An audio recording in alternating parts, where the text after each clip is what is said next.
After flying 12 hours through 3 delays to surprise my husband at his guy's cabin weekend, I walked in with his favorite bourbon, and heard him say, if she vanished that insurance money could clear my debts. His friend laughed, or finally date her sister guilt-free. I left the bourbon. By morning I was in Costa Rica. 2 weeks later his sister called, crying. The bourbon bottle felt heavy in my hands as I stood before the cabin door.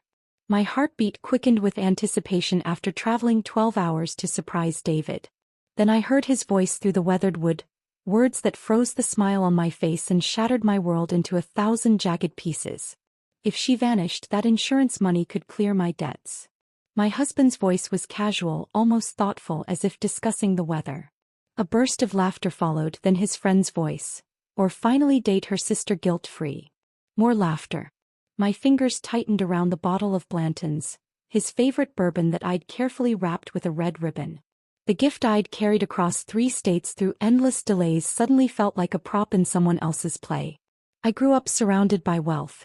My father built his real estate empire from nothing, ensuring both my sister Amelia and I would never want for anything. When I met David at a charity fundraiser 3 years ago, he seemed refreshingly uninterested in my family's fortune. He was charming, driven, working on his MBA and full of dreams. I fell hard and fast. David needs time to establish himself, I explained to my father when he questioned why my new husband hadn't signed the prenup. He's sensitive about the money difference. I trust him. My father's concerned frown should have been my first warning. Sophia, love shouldn't require financial sacrifice. Remember that. I didn't listen. Instead, I supported David's consulting business when traditional investors wouldn't. I paid off his student loans as a first anniversary gift. I bought the house he wanted in the neighborhood he chose. Each time he claimed a setback in his business, I wrote another check, believing in the partnership I thought we were building. My sister tried warning me too in her gentle way. He asks about our family trusts a lot, sophomore. It's odd. I dismissed her concerns as overprotectiveness. He's just trying to understand our world, I'd insisted. Standing outside that cabin door, all those warnings crashed down on me at once. Yesterday had been normal. A video call with David where he talked about the cabin weekend, how the guys were playing poker and hiking. He'd mentioned missing me. I'd smiled, already knowing I would surprise him, having secretly booked my flight weeks ago. The decision to surprise him had come during one of my lonely evenings in our too-big house. 2 years of supporting his dreams while mine gathered dust. 2 years of believing his excuses when he missed dinner with my family. 2 years of ignoring how he casually mentioned my sister's accomplishments with a gleam in his eye that made me uncomfortable. Babe, I can't make it this weekend. The guy's trip is sacred, no wives allowed, he'd said last week, kissing my forehead. You understand. I did understand. I understood his need for space, for time with friends. What I didn't understand was why I always had to be the understanding one. So I decided, just once, to put my desires first. To see his face light up when I arrived unexpected. To remind him why we fell in love. The journey had been a nightmare of technical issues and weather delays. First, a mechanical problem grounded us for 2 hours in Chicago. Then thunderstorms diverted us to Indianapolis. The final flight was delayed another 3 hours due to crew scheduling issues. I'd sat in uncomfortable airport chairs, checked my watch constantly, and clutched my carry-on containing the $200 bourbon I'd specially ordered. A woman next to me at the last gate had noticed my agitation. Someone special waiting? My husband, I'd replied, smiling despite my exhaustion. He has no idea I'm coming. Those are the best surprises, she'd said, patting my hand. Through it all, I'd clung to the image of David's surprised face, imagining his arms wrapping around me, telling his friends, "See what an amazing wife I have?" Now I stood paralyzed outside the wooden door of cabin number 8, the revelation still ringing in my ears. How much is the policy for again? David's friend asked. $2 million. Took some convincing to get her to sign the papers. Told her it was about our future family. I pressed my hand against my mouth to stifle any sound. My legs trembled but somehow held me upright. "Dude, that's cold," another voice said, though he was chuckling. "Cold? It's strategic," David replied. "Her dad's worth 9 figures. Her sister's single and a lot more fun. Sophia's sweet but boring. always worried about disappointing Daddy. Something inside me, something that had been bending for 2 years, finally broke. A memory surfaced. David casually suggesting we go skydiving, mountain climbing, scuba diving, all activities that could end tragically. I thought he was being adventurous. Now I understood. He was looking for accidents to happen. The bourbon bottle nearly slipped from my grasp. I set it down silently by the door, carefully removing the gift tag with my name. My wedding ring caught the porch light, its diamonds suddenly seeming gaudy and false, just like our marriage. I backed away from the door, my designer suitcase forgotten beside the bourbon. Through the cabin window I caught a glimpse of them. David and 3 friends, cards and cash on the table, beers in hand. My husband was smiling, completely at ease while discussing my death. This man who kissed me goodbye at the airport 3 days ago. This man who promised to love me through sickness and health. This man who had access to every account, every asset I owned. My wedding ring felt like it was burning into my skin. I twisted it off as I walked back to my rental car, my mind racing through all the signs I'd ignored. The questions about my life insurance. The subtle distancing from my friends and family. The accidental meetings with my sister. As I slid into the driver's seat, I placed my wedding ring in the cup holder. A small, glittering testament to a marriage built on lies. For a brief moment, I considered confronting him, imagined the satisfaction of seeing his face when he realized he'd been caught. But self-preservation won out. If he was willing to contemplate my death for money, what else might he do when cornered? I started the engine and pulled away from the cabin that held the ruins of my marriage, tears finally breaking free. But beneath the devastation, something else was forming. A cold, clear determination. By morning I would be in Costa Rica. By the time David returned home I would be officially missing. Let him sweat. Let him wonder. Let him face those debt collectors alone. I may have been raised with wealth and privilege, but my father also taught me something David had clearly forgotten. Never underestimate a woman with resources and a reason for revenge. My hands didn't shake as I sat in my rental car in the dimly lit parking lot a mile from the cabin. That surprised me. The numbness had settled in, wrapping around me like a protective shield. I pulled out my phone and opened the airline app. One-way ticket. Furthest place I could think of on short notice. Costa Rica. Confirmation email arrived seconds later. No hesitation, no second thoughts. I drove to the nearest 24-hour pharmacy, purchased a prepaid phone and activated it in the parking lot. Then I called my assistant. "Megan, I need you to do something for me, no questions asked." "Of course, Ms. Reynolds. Is everything all right?" "I'm taking an extended personal trip. Emergency. I need you to cancel all my appointments for the next month. If anyone asks, including David, you haven't heard from me since yesterday." Pause. "Should I be worried about you?" "No," I said, surprising myself with how calm I sounded. "I just need time. I'll contact you when I can." I hung up and removed the battery from my regular phone. David could track that one. The rental car GPS could be tracked too. I returned it to the airport and took a rideshare to a different airport in the next state over. Every decision calculated, mechanical. As if someone else was moving my body while I watched from a distance. The red-eye flight was half empty.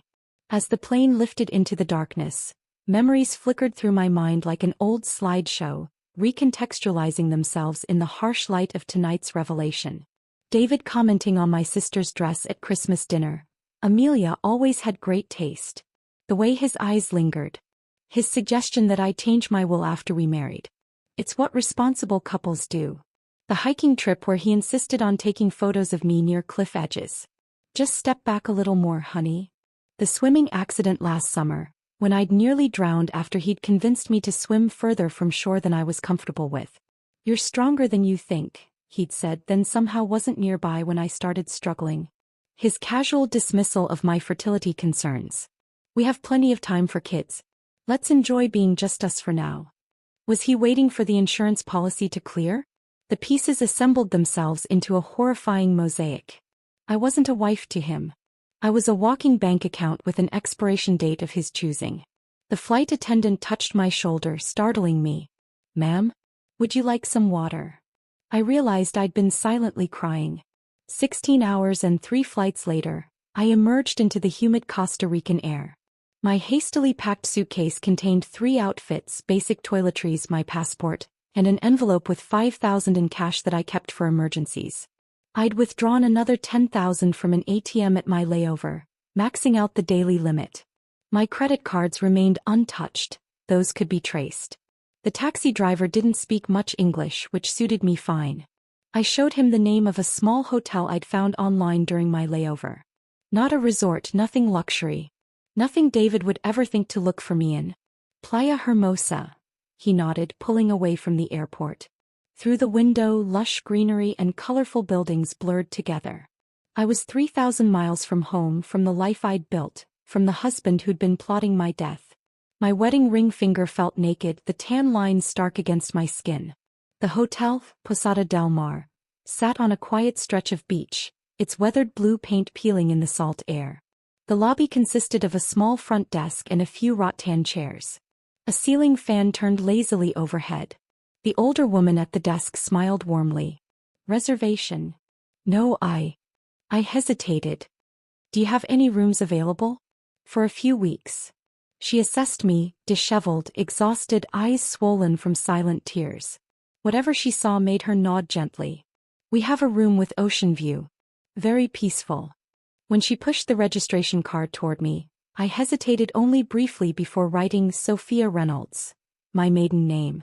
A name I hadn't used in 2 years. A name that felt both foreign and like coming home. Just you, Senora Reynolds? Yes. Just me. On vacation? I paused, unsure how to answer. Starting over. Something in her eyes softened with understanding. She handed me a key, an actual metal key, not a key card. Room 8. Up the stairs, end of walkway. Very private. The irony of another room 8 wasn't lost on me. I'd stood outside one cabin door and lost everything.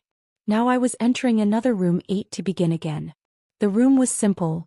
White walls, tile floor, a queen bed with a blue coverlet, and double doors that opened onto a small balcony overlooking the ocean. The bathroom had a shower with inconsistent water pressure. No air conditioning, just a ceiling fan. Nothing like the luxury hotels David and I usually stayed in. It was perfect. I dropped my suitcase and walked to the balcony. The sun was setting, painting the sky in shades of orange and pink. Waves crashed rhythmically against the shore.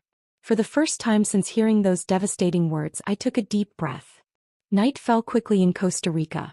I lay on the unfamiliar bed in the darkness, listening to the ocean and the unfamiliar sounds of night creatures. Reality began to crack through my protective numbness. My chest tightened. My breathing became shallow. Everything I'd been holding back crashed through. I curled into myself, sobs racking my body, muffled by the pillow I clutched against my face. I cried for the woman who had loved so blindly. For the future I thought I had. For the betrayal so deep I couldn't fathom its edges. He wanted me dead, I whispered into the darkness, the words making it real. The tears continued until there were no more left, leaving me hollow and spent. I dragged myself to the bathroom, splashed water on my face and caught my reflection in the spotted mirror. I hardly recognized myself. The woman staring back had shadows under her eyes and a hardness to her mouth that hadn't been there before. I returned to the bed and lay awake as the night hours crawled by. The ceiling fan created moving shadows across the walls. Somewhere nearby, music played faintly, then quieted. The ocean continued its endless conversation with the shore. As the first light of dawn crept through the thin curtains, I moved to the balcony and watched the sun emerge from the horizon, painting the water gold. Birds called to each other in the nearby trees. The world was continuing as if everything was normal. As if my life hadn't just imploded. I'd left everything behind. My home, my clothes, my identity as David's wife. All I had was myself. And for the first time in years I wondered if that might be enough. A knock on the door startled me. The hotel owner stood there with a tray, coffee, fresh fruit and toast. "On the house," she said simply. "First day is always the hardest." As she turned to leave, I found my voice. "How did you know?" She gave me a gentle smile. "You're not the first woman to wash up on our shore looking for a new start, Senora. You won't be the last." After she left, I sipped the strong coffee and watched the beach come to life below. Locals walked their dogs. A fisherman pushed his boat into the surf. None of them knew me. None of them had expectations. For the first time since I'd heard those devastating words through the cabin door, I felt something other than pain. I felt possibility. For the first time since I'd heard those devastating words through the cabin door, I felt something other than pain. I felt possibility.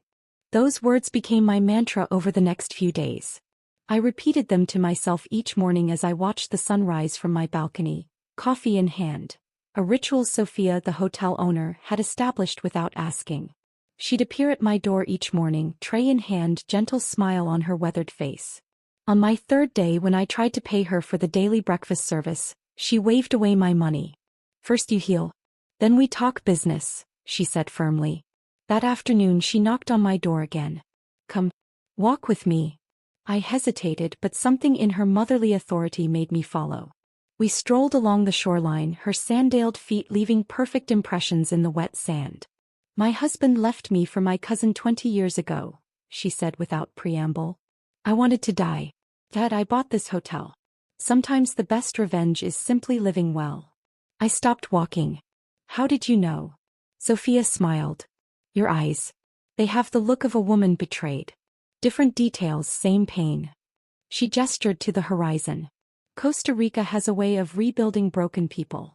That evening I sat on my balcony watching tourists laughing on the beach below, couples holding hands, families building sandcastles, and felt a sudden, overwhelming isolation. I'd spent 3 days hiding in my room, nursing wounds no one could see. But what was I hiding from? David didn't know where I was. No one did. The next morning I ventured out before Sophia's breakfast delivery. The sand felt cool beneath my feet as I walked along the shoreline, watching the sky transition from navy to pink to brilliant blue. A local vendor was setting up his fruit stand, arranging mangoes and pineapples in colorful patterns. "Buenos dias," he called, waving me over. He sliced a piece of mango and handed it to me. The sweetness exploded in my mouth, a reminder that pleasure still existed in this world. This became another ritual. Morning walks, fresh fruit, exchanged smiles with locals who asked nothing of me. Each day I ventured a little further from the hotel. Each day the weight on my chest lightened fractionally. A week into my self-imposed exile, I passed a small salon tucked between a souvenir shop and a cafe. Through the window I caught my reflection, long hair pulled back in my signature neat ponytail. David had always loved my hair, called it my crown. He'd complain whenever I suggested cutting it. Before I could reconsider, I walked into the salon. The stylist, a young woman with vibrant blue streaks in her dark hair, looked up and smiled. "Can I help you?" "I want it all gone," I said, pulling the elastic from my ponytail and letting my hair fall around my shoulders. "Short. Different. Not me, at least not the old me." She studied my face, then nodded. "I know exactly what you need." I closed my eyes as she worked, the snip of scissors oddly comforting. When she finally turned my chair toward the mirror, I barely recognized myself. My hair now fell in choppy layers that framed my face, highlighting cheekbones I'd forgotten I had. I looked younger. "Freer. Beautiful," the stylist said, satisfaction in her voice. I touched the ends of my hair. "Yes," I agreed. "It is." From the salon I walked to a small boutique selling locally made clothing. I purchased flowing linen pants, colorful cotton tops, comfortable sandals. Nothing like the designer labels that filled my closet at home. I threw away the clothes I'd packed, keeping only the practical items. The woman I'd been, the one who wore silk blouses and tailored slacks, who coordinated her accessories with precision, seemed like a stranger now. That evening, Sophia nodded approvingly at my transformation. "Now you look like you belong here." "I'm starting to feel like I do," I admitted. 2 days later, wandering through a quiet side street, I discovered a small art gallery. Paintings of local landscapes filled the walls. Vibrant, emotional interpretations of beaches and jungles that captured something beyond mere appearance. An elderly man sat in the corner, sketching. "You like art?" he asked in accented English, noticing my interest. "I used to paint," I replied. "Years ago. Before David. Before I set aside my creative pursuits to support his dreams. Before I became the perfect corporate wife." The man, Miguel, I later learned, handed me his sketchbook and a pencil. "Show me." I hesitated, then sat beside him. My first strokes were tentative, but soon my hand remembered what my mind had forgotten. The curve of the coastline, the texture of palm fronds, the play of light on water. I lost track of time, lost in the simple joy of creation. "You have talent," Miguel said when I finally looked up. "Come back tomorrow. I teach you more." I did go back, day after day. The small gallery became my sanctuary. Miguel taught me new techniques, introduced me to local artists, encouraged me to experiment. I started with pencil sketches, then moved to watercolors, then acrylics. Each medium unlocked something that had been dormant inside me. "Your work has sadness," Miguel observed after a few weeks. "But also strength. This is good. Art should tell truth." 3 weeks into my stay, I finally accessed my email through the hotel's public computer. Over 200 messages awaited me, increasingly frantic ones from David, concerned ones from friends, a few from my sister wondering why I wasn't responding to her texts. The most recent from David was addressed to the police, copied to me, reporting me as a missing person, describing me as emotionally fragile and possibly suicidal. My hands trembled as I logged into our joint bank account, the one where my monthly allowance from my trust fund was deposited. The balance was zero. Every penny transferred to an account I didn't recognize 2 days after I disappeared. My separate personal account, the one David didn't know about, remained untouched. I sat back staring at the screen. He was already collecting, assuming I was dead or as good as. The insurance policy wouldn't pay out yet, but he'd taken what he could reach. The final confirmation of his betrayal should have devastated me. Instead, it hardened my resolve. That evening, as I sat on my balcony with a glass of local wine, Sophia joined me. We watched the sunset in companionable silence before she spoke. "You look different today." "Decision made." I nodded. "I think it's time to stop running and start fighting back." Sophia raised her glass. "To phoenixes then. Rising from ashes." I clinked my glass against hers. The woman who had arrived at Posada del Mar, broken, betrayed, lost, was gone. In her place sat someone stronger. Someone with a plan. I clinked my glass against Sophia's. "To phoenixes then. Rising from ashes." The plan was still forming, nebulous but strengthening.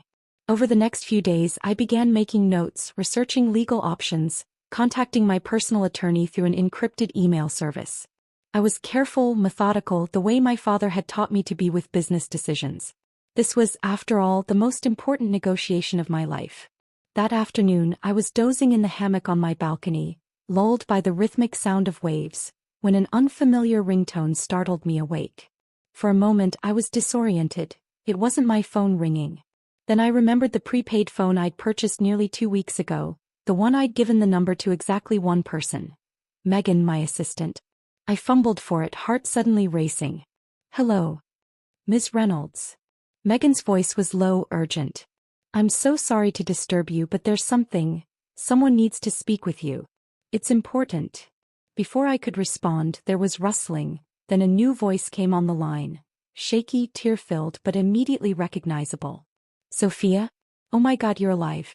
Thank God. I didn't know who else to call. Your assistant wouldn't tell me anything, but I begged her." Rebecca. David's sister.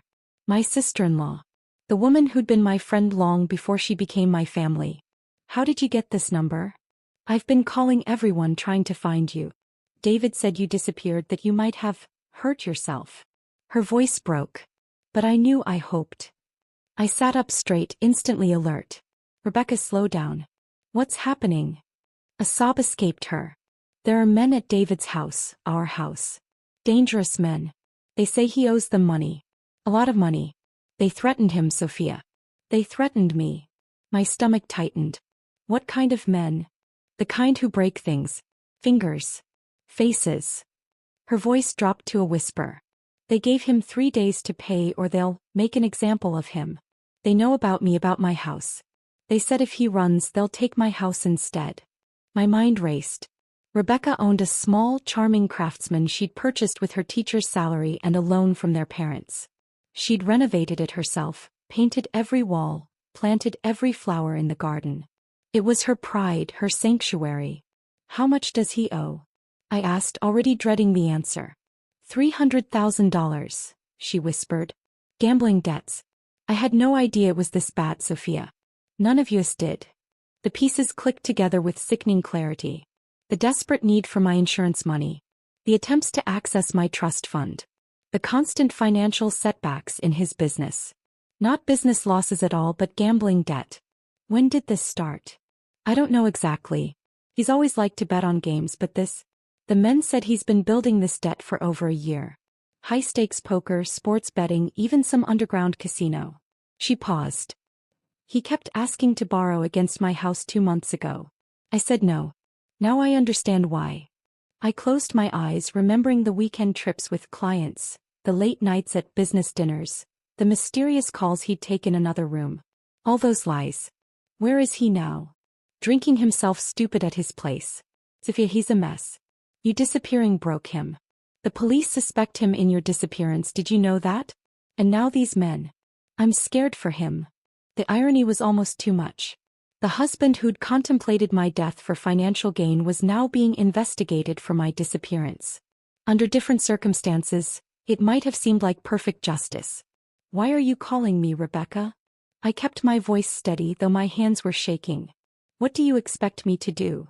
She hesitated. I thought, if you came back, explain to the police that you just needed time away. And maybe with your family's connections, the money. You want me to pay his gambling debts. It wasn't a question. I know it's asking a lot. But they'll hurt him, Sophia. Maybe worse. And I'll lose my house.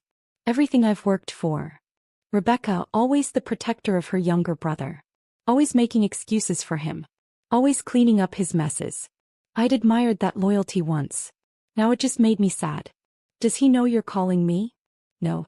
He thinks you're. She couldn't finish the sentence. Dead. My husband hoped, I was dead.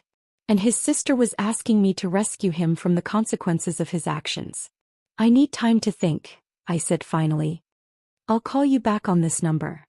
I hung up before she could respond and immediately called Megan back. How did she find you? I demanded. She showed up at the office hysterical, saying it was life or death. I'm so sorry. It's okay, I sighed. Just, no one else understood? Not even if they're crying. After hanging up, I walked to the beach, mind churning. The smart move was to stay hidden, let David face the consequences of his actions. Let him experience what it felt like to be desperate, afraid, alone. The debt collectors weren't my problem. His gambling addiction wasn't my problem. Her house wasn't my problem. But Rebecca had been my friend. She'd welcomed me into their family when my own was skeptical of David. She'd defended me when her mother made snippy comments about my wealthy upbringing. She'd been genuine in her affection, unlike her brother. I picked up a stone and hurled it into the ocean, watching it disappear beneath the waves. The choice before me wasn't just about David. It was about what kind of person I wanted to be in this new life I was building. The woman who fled in the night was justified in her self-preservation. But the woman I was becoming, stronger, clearer, more purposeful, she needed to make decisions she could live with. I returned to my room and called my attorney. After explaining the situation, I asked a single question. Can I pay someone else's debt without revealing my location or current status? There was a long pause. It's possible. Complicated, but possible. 2 hours and several calls later, I had my answer. I called Rebecca back. I'll handle the debt, I said without preamble. But there are conditions. Her breath caught. Anything. First, David never knows the money came from me. As far as he's concerned, I'm still missing. But the police. I've arranged for evidence of my international travels to be discovered. The investigation will shift from homicide to a missing person who doesn't want to be found. Second, you get David into rehab for his gambling. Real rehab, not a weekend program. Of course. Yes. And third, I continued, you sell your house and move. Somewhere he doesn't know about. Somewhere safer. Silence stretched between us. You think he'd hurt me? I thought of the cabin, his casual discussion of my death. I think a desperate man is unpredictable. And David is very desperate right now. After another long pause, she agreed. Before hanging up, she asked the question I'd been dreading. Sophia, what happened? Why did you leave like that? I closed my eyes, debating how much to tell her. Let's just say I overheard something that made me realize our marriage wasn't what I thought it was. Something unforgivable. Another long silence. Was it about me? My breath caught. What do you mean? David, he's always had this idea that you and I, that we. She couldn't finish. That you and I what, Rebecca? That we should be together. That I had feelings for you. Her voice was barely audible. It's why his last girlfriend left. He kept comparing her to you, then suggesting that we. The floor seemed to tilt beneath me. His friend's voice echoed in my memory. Asterisk, or finally date her sister guilt-free. Not my sister. His sister. Rebecca, I said carefully, what exactly did David tell you about me? Rebecca, I said carefully, what exactly did David tell you about me? The line went silent for so long I thought we'd been disconnected. Finally her voice returned, small and uncertain. That you were unstable. That you had episodes. That you sometimes confused reality with fantasy. She paused. He said you accused him of things he never did, that you had paranoid thoughts about him wanting your money. A cold fury settled in my chest, so intense it felt like ice spreading through my veins. Not only had he planned my death, but he'd been laying groundwork to discredit me, painting me as mentally unstable to his own sister. I'm going to help you, Rebecca, I said, my voice steadier than I'd expected. But after this is done, we need to have a longer conversation about your brother. After arranging for the debt payment through my attorney, I made another call. To Carlos Mendez, a private investigator my father had used for corporate matters. I'd met him several times at company events and trusted his discretion. I need everything, I told him after explaining my situation. Financial records, phone logs, emails, text messages. I need to know exactly what I was married to. This is going to get ugly, Carlos warned. Are you sure you want to see it all? I need to, I replied. For closure, yes. But also for protection. The next 3 days were the longest of my life. I continued my daily rituals. Morning walks, art lessons with Miguel, meals with Sophia. But my mind was elsewhere, spinning through possibilities, planning contingencies. The shock of David's betrayal had crystallized into something harder, more tactical. Carlos's first report arrived via encrypted email on the 4th day.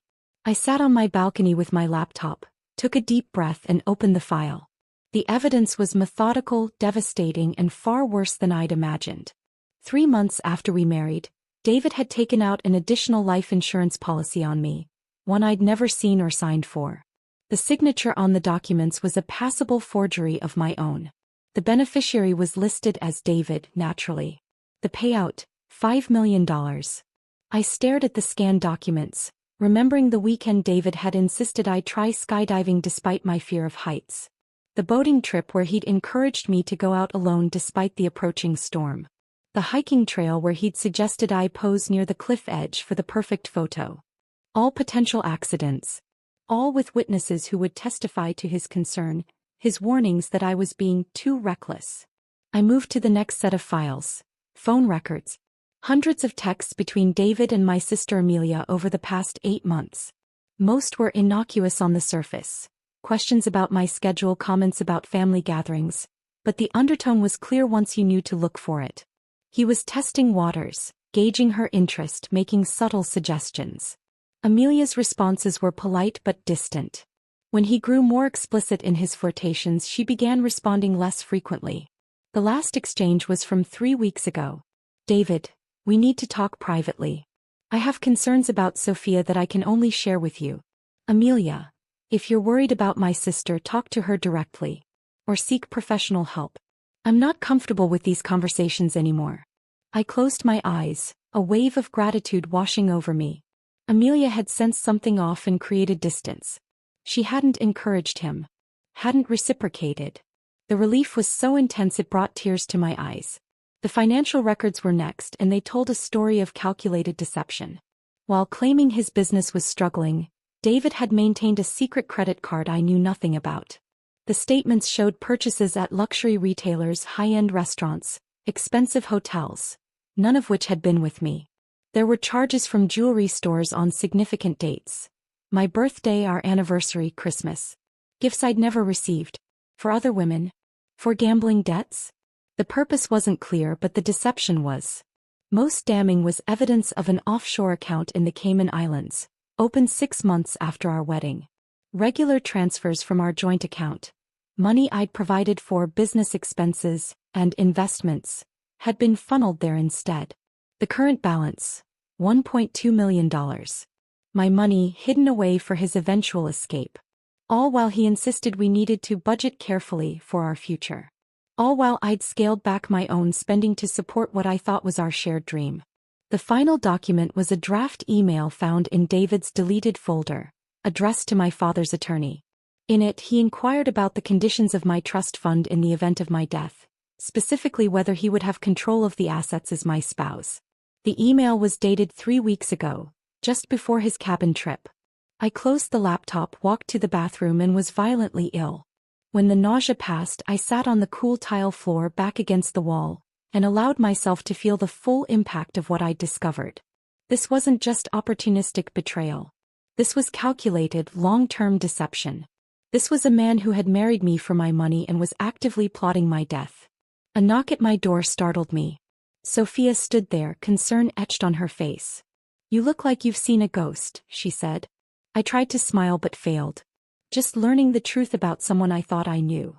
She sat beside me on the bed as I summarized what Carlos had found. With each revelation, her expression darkened. "Men like this," she said finally, "they never face consequences. They slip away, find new victims, start again." "Not this time," I said, surprising myself with the steel in my voice. "This time there will be consequences." That evening I emailed Carlos with new instructions. Gather everything, organize it into irrefutable evidence, and prepare to deliver it to the appropriate authorities. I also asked him to quietly contact Rebecca, to ensure she was safe and following through on her promise to seek help for David. His response came within the hour. "Rebecca has moved to her friend's house. David doesn't know where. He's accepted the anonymous family friend explanation for the debt payment. He's also drinking heavily and making threats about finding you." I forwarded everything to my attorney with clear instructions. Prepare for war but wait for my signal. Then I opened a new document and began typing. A detailed account of my marriage, the overheard conversation at the cabin, my escape, and everything I'd discovered since. If anything happened to me, this would be my testimony. As I wrote late into the night, a plan began to form, not just for protection, not just for justice, but for a reckoning. David had spent years creating an elaborate fiction. It was time to reveal the author behind the mask. As I wrote late into the night, a plan began to form, not just for protection, not just for justice, but for a reckoning. David had spent years creating an elaborate fiction. It was time to reveal the author behind the mask. The preparation took another week. I needed everything to be perfectly timed, every contingency planned for. This wasn't about revenge, a hot, impulsive action fueled by hurt. This was about justice, cold, deliberate, and complete. First, I consolidated my financial position. With Carlos's help, I transferred remaining funds from joint accounts into secure ones David couldn't access. I contacted credit card companies to flag suspicious activity, backdating the requests to before my disappearance. I had my attorney draft an emergency petition to freeze the offshore account, ready to file at the right moment. Next came the legal preparations. I organized every piece of evidence into a comprehensive file. The forged insurance documents, the unauthorized policy increases, the financial fraud, the offshore accounts.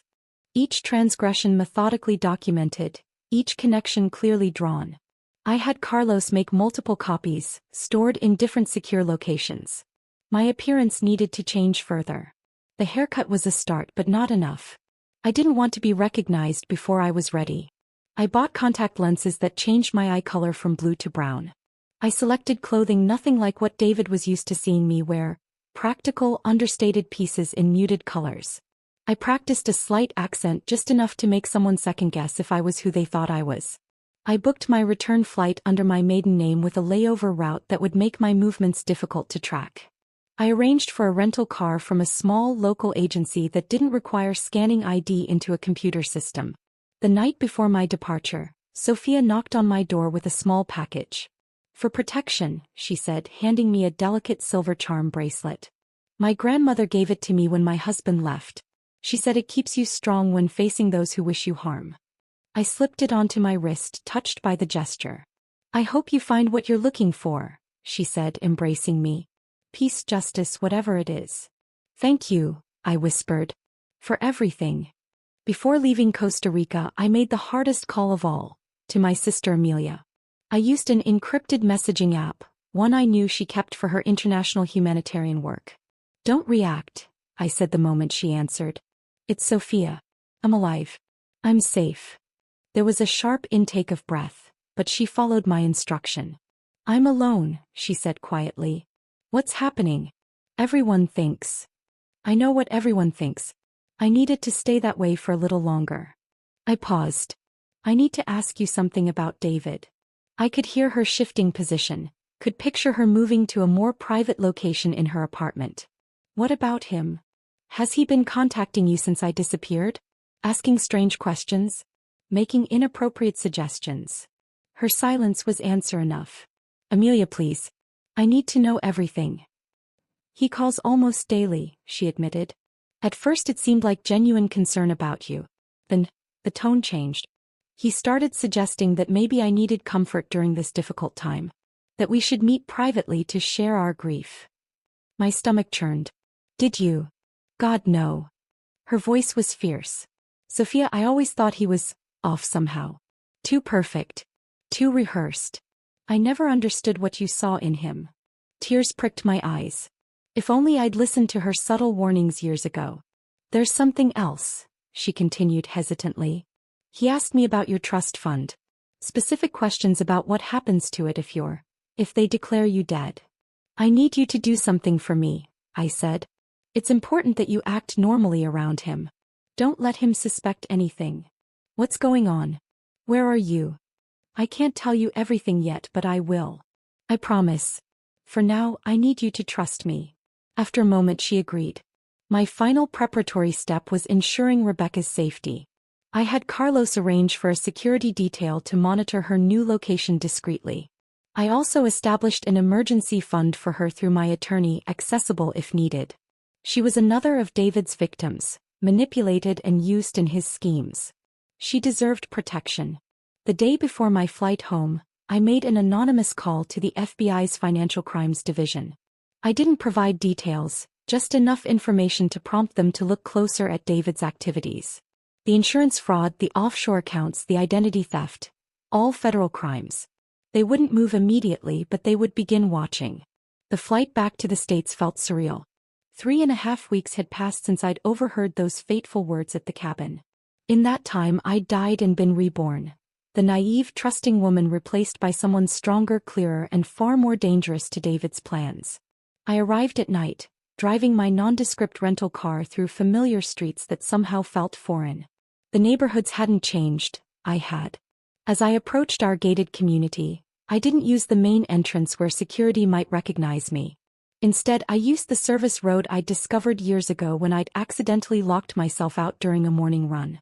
Our house, a sprawling Tudor-style home with manicured gardens and dramatic lighting, looked exactly as I'd left it. Lights glowed warmly in the downstairs windows. David was home. I parked a block away and walked the perimeter of our property, staying in shadows. Through the living room window I could see him, pacing, phone to his ear, gesturing angrily. Even at a distance I could tell he was disheveled, unshaven. The perfect, polished husband was unraveling. I didn't approach the house yet. Instead I checked into a small hotel under my new identity. Tomorrow would come soon enough. Tomorrow, when the debt collectors were scheduled to return, expecting the next payment. Tomorrow, when David would discover that his carefully constructed world was about to collapse. In my hotel room I laid out everything I would need for the confrontation.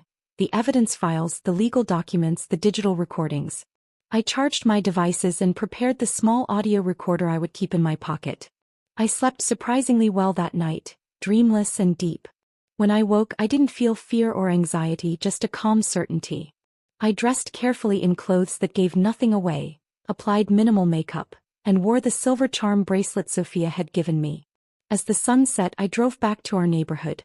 This time I didn't hide in shadows.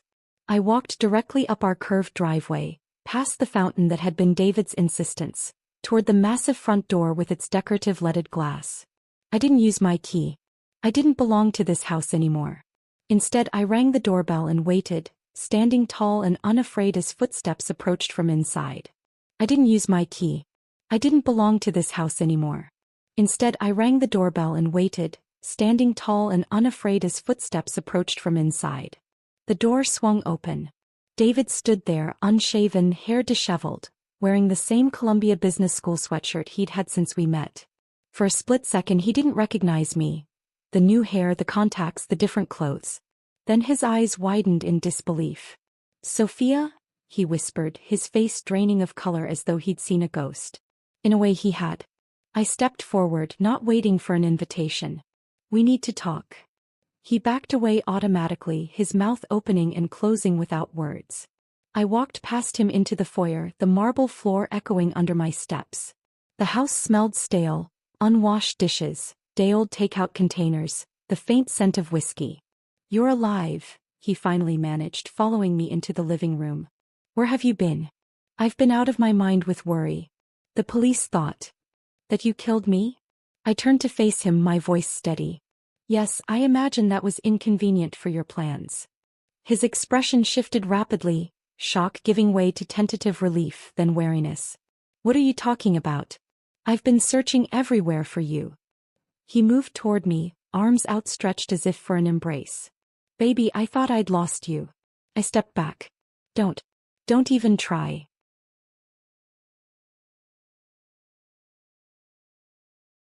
The calculated charm appeared then. The expression I'd fallen for countless times. The furrowed brow of concern, the soft, hurt eyes, the slight tremble in his voice. "Sophia, whatever you think happened, whatever you're upset about, let me explain. I was at the cabin, David." I watched his face carefully as understanding dawned. "I heard everything." His expression froze, then rearranged itself into wounded confusion. "The cabin? What are you talking about?" "I flew 12 hours through 3 delays to surprise you. I brought your favorite bourbon. I stood outside the door and heard you discussing how my insurance money would clear your debts." He paled further but recovered quickly. "You misunderstood.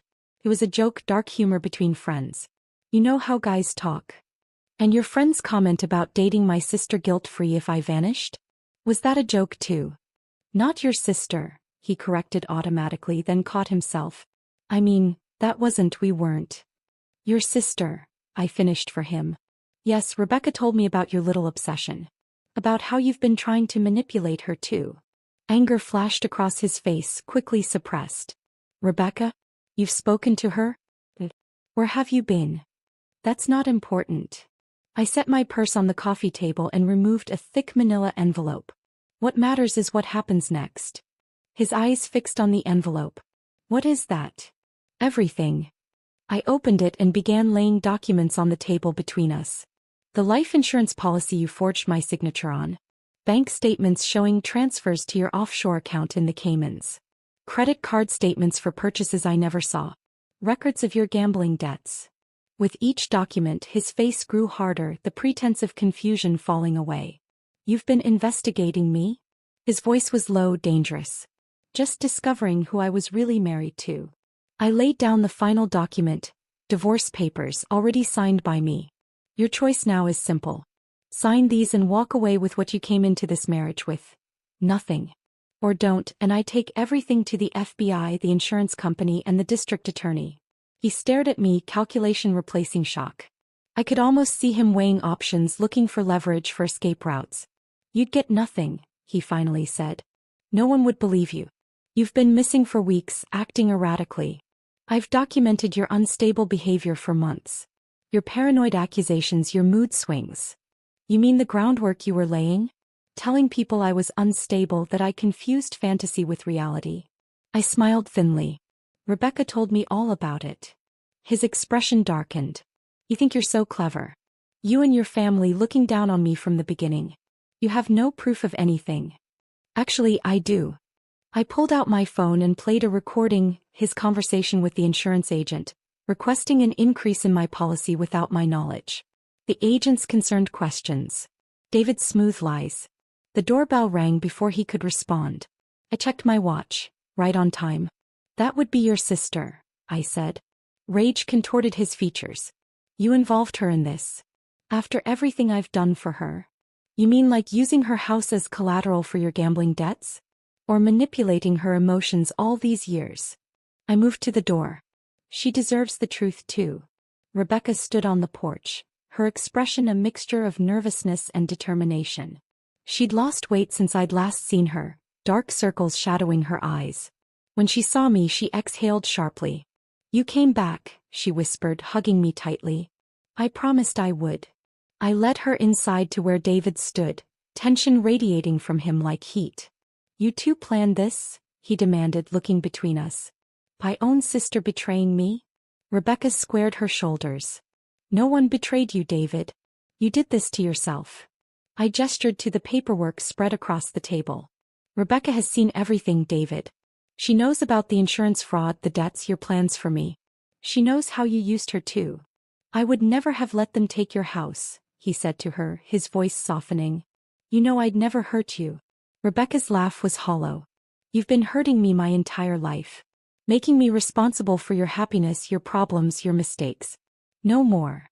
David's charm made one last attempt. He stepped toward me, eyes softening. "Sophia, please. Whatever mistakes I've made, we can work through them. I love you. I've always loved you." I felt nothing. No anger, no hurt, no longing for what might have been. Just clarity. "Sign the papers, David," I said quietly. "Or the police get copies of everything tomorrow morning." Something in my voice must have convinced him. He knew he was cornered. With a shaking hand, he signed each page I indicated. "What happens now?" he asked, suddenly looking smaller, diminished. "Now you get what most people in your situation never receive: a second chance.